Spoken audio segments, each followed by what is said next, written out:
Épisode 4.5 Médium spirituel. Reconnaître une emprise d'entité. Bonne écoute!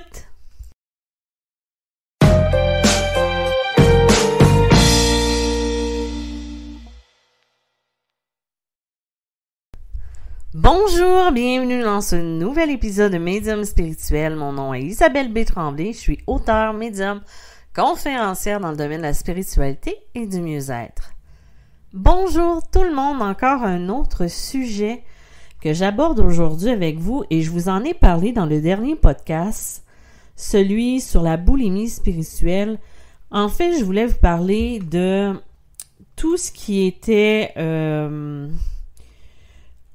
la façon de reconnaître une emprise d'entité ou d'énergie. Ça peut avoir... Le sujet peut peut-être un petit peu vous effrayer ou vous rendre anxieux ou autre. En fait, je vais essayer d'être le plus bienveillant possible en vous en parlant. Je ne vais pas rentrer dans les détails scabreux ou dans les détails qui font peur. Je vais juste vous donner des trucs, des pistes qui vont vous permettre de reconnaître lorsqu'une personne est sous emprise ou elle a changé de comportement. Et là, à ce moment-là, on peut avoir l'impression que cette personne-là, elle n'est pas elle-même. Donc, voilà, je vais poursuivre dans cette voie-là. Je vous invite, bien sûr, à vous abonner ou à... Vous pouvez aussi me suivre sur... Facebook ou sur Instagram. Et j'ai le groupe aussi Médium Médium malgré moi, truc et entraide qui est pas très actif en ce moment. Faut que je fasse du ménage parce que les règles ne sont pas très suivies et là, faut vraiment que je me retrouve avec les bonnes personnes dans ce groupe-là. Et j'ai d'autres projets qui s'en viennent qui va permettre peut-être du suivi mensuel au niveau de la spiritualité et de la médiumnité. Ça, je vous en parle dès que c'est prêt et dès que je le mets en marche. Mais ça va être un beau projet de suivi. Donc, voilà, là, je rentre immédiatement dans mon sujet. Moi, je voulais vous parler aujourd'hui de reconnaître quand il y a de l'emprise d'une entité ou quoi. Je ne sais pas ce qui se passe. Je vous en ai parlé dans le précédent podcast. Au niveau de l'énergie, c'est extrêmement difficile ces temps-ci. Il y a beaucoup de colère, il y a beaucoup de haine, il y a beaucoup d'énergie négative. Les gens ont de la difficulté à s'endurer. Les gens sont impatients, sont irritables. On a plein d'événements difficiles qui se passent au niveau planétaire. Il y a plein de choses, d'éléments qui vont activer encore plus cette impatience-là, cette irritabilité-là. Et quand on baisse au niveau du taux vibratoire, vous savez, le taux vibratoire, c'est l'énergie à laquelle on vibre. Une énergie qui va vibrer, je dirais, de la façon qu'on va le sentir. Par exemple, si on prend bien soin de soi, ben on va avoir un taux vibratoire plus élevé que la personne qui va rester évachée sur son divan à regarder la télé en mangeant des chips, de la bière, puis en prenant pas du tout soin d'elle. Et ça, j'en parlerai dans un autre podcast, mais je pense que j'en ai parlé dans les premiers podcasts où je parlais du taux vibratoire. Donc, au niveau, plus on vibre haut, plus qu'on s'éloigne de ces énergies-là qui vont être négatives, et plus on s'abaisse énergétiquement, plus qu'on se sent pas bien, qu'on va alimenter des énergies de haine, de colère, de tout ce qui est ces énergies-là, fait qu'on va baisser vibratoirement et qu'on va se rapprocher plus des vibrations du type des âmes errantes ou des âmes de bas astral. Parce qu'une âme errante ou une âme de bas astral, c'est des âmes qui sont encore rattachées à notre monde et qui vibrent encore aux mêmes énergies que nous et même plus basses dans certains cas. Et quand je parle d'énergie plus basse, c'est vraiment les énergies comme tout ce qui est de la colère, de la honte, de la douleur, de la souffrance, Ça, c'est des énergies vraiment qu'on pourrait qualifier de basses vibratoirement. Il y en a qui vont calculer leur taux vibratoire avec le pendule. Moi, je trouve pas ça nécessaire parce que de toute façon, ça change allègrement. On fait attention vraiment, c'est qu'on emploie chaque jour des routines dans notre vie, dans nos habitudes pour amplifier notre énergie vibratoire et notre taux vibratoire. Ceci étant dit, je suis en train de perdre mon français. C'est sûr que si on a de la colère, on a de la peine, on a besoin de vivre cette émotion-là. On la vit, mais après ça, on essaie d'augmenter notre taux vibratoire, on essaie de s'élever vibratoirement. Et il s'agit pas juste de nous, il s'agit aussi de le faire avec notre habitat, notre lieu d'habitation, la pièce dans laquelle on va dormir, la pièce dans laquelle on fait nos consultations ou dans la pièce dans laquelle on va méditer. Il faut aussi que ça soit haut vibratoirement. Tu sais, si tu fais ça tu peux faire même ça dans une salle de bain. Mais c'est sûr que si elle est sans dessous, il y a des chances que l'énergie circule pas bien. Il faut faire circuler l'énergie, aérer les pièces. Il y a plein de trucs comme ça que je vais offrir, que je vais donner en consultation ou même je crois que j'en parle dans ma conférence qui est en ligne sur sur mon site internet où je donne des trucs. C'est quelque chose c'est des éléments qu'on doit travailler dans notre quotidien. Pas juste pour développer sa médiumnité, mais pour se développer soi-même dans notre quotidien, dans notre vie.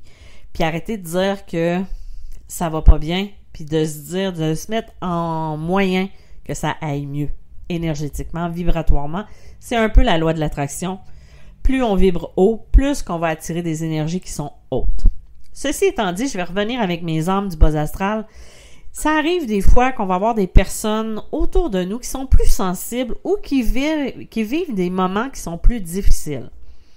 Par exemple, vous avez une cousine dont le conjoint est décédé, elle a de la peine et elle fait une dépression. Là, c'est un cas totalement inventé. Je sais même pas où je m'en vais à force de le dire. Mais, en tout cas, on a cette personne-là qui est en dépression, qui a de la difficulté à se lever le matin, qui dort beaucoup, qui a de la peine, qui pleure, qui a de la colère, qui passe par toutes les étapes de deuil. Et à un moment donné, elle est comme plus bas que terre. Puis quand je dis plus bas que terre, c'est comme si elle revient pas. Elle revient pas à elle. Elle a sa colère, elle s'est transformée en haine. Elle va avoir une journée où elle va sourire, elle va être douce dans ses paroles. Quelques secondes plus tard, son regard va changer, va devenir plus noir, va devenir plus foncé, comme si c'était plus elle. Et là, sa voix va même peut-être avoir un trémolo, va peut-être changer vibratoirement. Tu sais, des fois, par exemple, quand je fais de la canalisation, ma voix change. Ben, en fait, elle change pas, elle reste celle qu'elle est, mais ce qu'on m'a dit, parce que moi, j'ai pas trop remarqué, c'est que soit elle va devenir plus aiguë, soit elle va devenir plus grave, soit elle va devenir plus haute, plus basse. Mon visage va changer aussi, parce que je traite des énergies qui sont plus hautes. Je traite avec les énergies, donc les énergies, c'est un peu comme si avaient une emprise sur moi. Sauf que moi, je contrôle encore tout ce qui est mon énergie, tout ça. Sauf que la personne sous emprise, elle ne contrôle pas.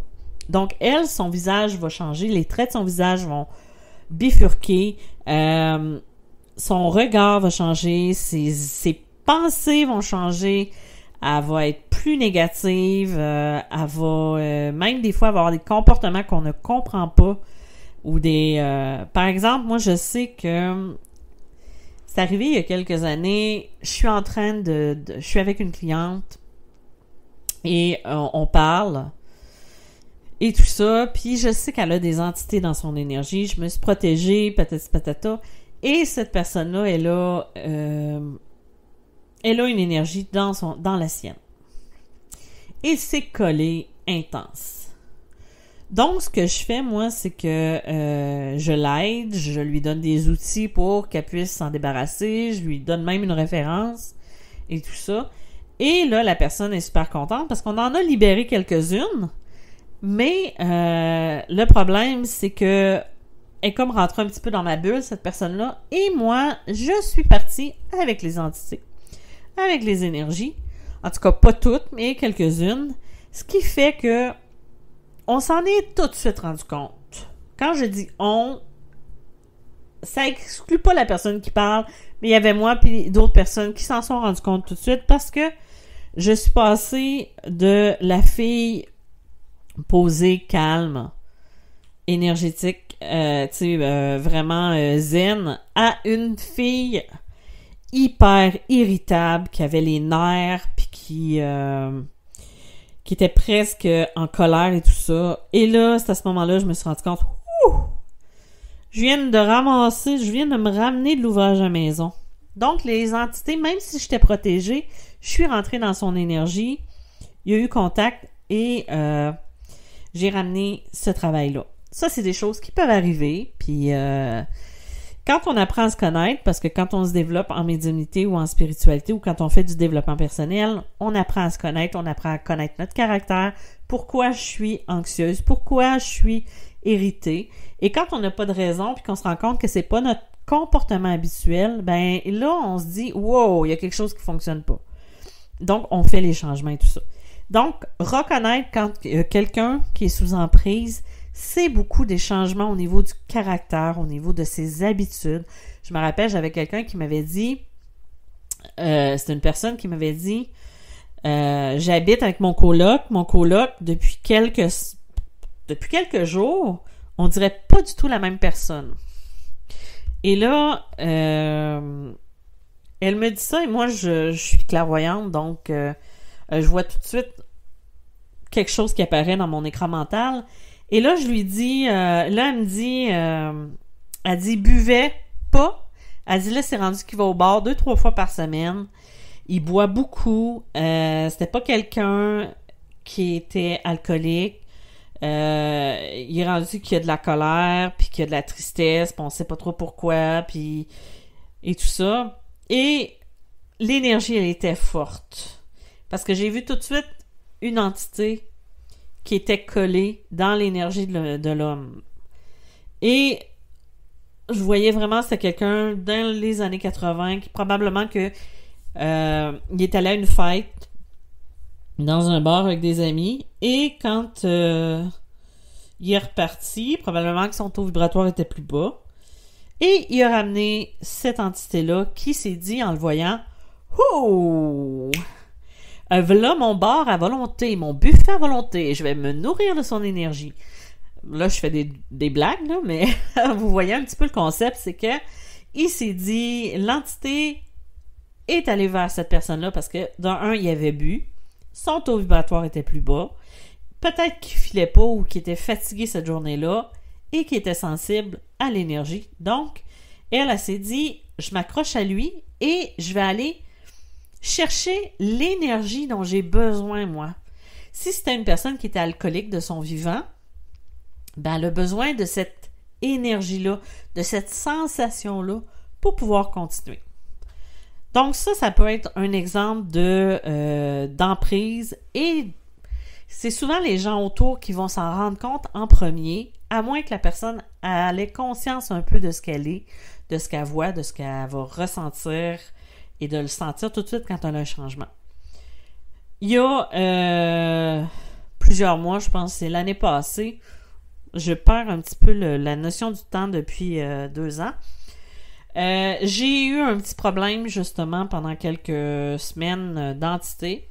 Je m'en suis rendu compte tout de suite qu'il y avait quelque chose qui fonctionnait pas parce que c'est un travail que j'ai fait quand je dormais. Parce que souvent, les passeurs d'âme, on va travailler autant la nuit que le jour. Donc, ce qui est arrivé, justement, c'est que je me suis arrangée pour faire partir ça, parce que j'avais des comportements que je ne me reconnaissais pas, de la peine, de la tristesse et tout ça, et je savais qu'il y avait quelque chose qui fonctionnait pas. Et j'ai demandé à quelqu'un de me l'enlever parce que j'avais une idée aussi de qui c'était. Et effectivement, c'était cette personne-là qui était décédée quelques mois avant.